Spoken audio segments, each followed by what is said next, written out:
it's Dr. Jen from Impact Ortho, and today we are going to talk about x-rays. I know everyone loves to talk about x-rays. We take x-rays on every single patient that we're going to treat, either ourselves or we get a copy of your x-rays from your family dentist if you recently had x-rays taken. But there are some very special x-rays that we need to have in orthodontics in order to get your teeth and bite into the correct spot. The first x-ray that we must have is an x-ray called a panoramic radiograph. A panoramic radiograph is a picture that shows all of your teeth and jaw bones in a two-dimensional image. It's usually nice and flat. If you've seen it before, you can see all the little teeth in there, all the little grown-up teeth growing under the baby teeth. It's a really cool picture to look at.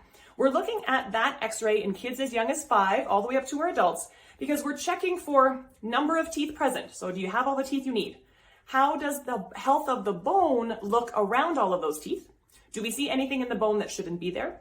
We can also get a good picture of the general anatomy of the jaw joints to see if there's anything funny going on up there. So it lets us know if we have a healthy environment in which to work, and it will let us know if there is a tooth in a funny position or teeth that are missing or even extra teeth, because that happens too, so that we can make the correct plan for that patient.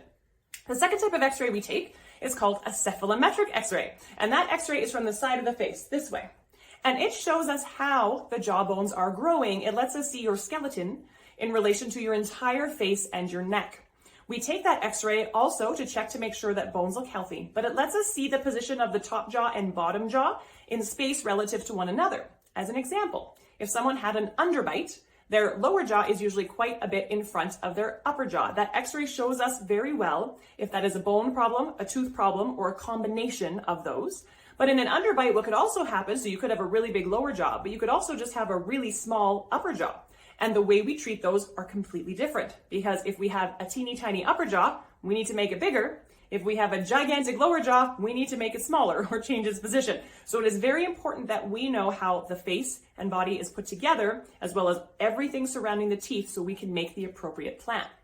We also sometimes take some super special x-rays called 3D x-rays, or CBCT, which is a cone beam commuted tomography x-ray, which is a special x-ray that does a full 3D picture of everything happening in one area. We don't take full 3D x-rays of everybody's entire head when they come see us at Impact Ortho, because we don't see that there's any benefit to that. Most people have normal anatomy, and we can see everything we need to on those two-dimensional x-rays.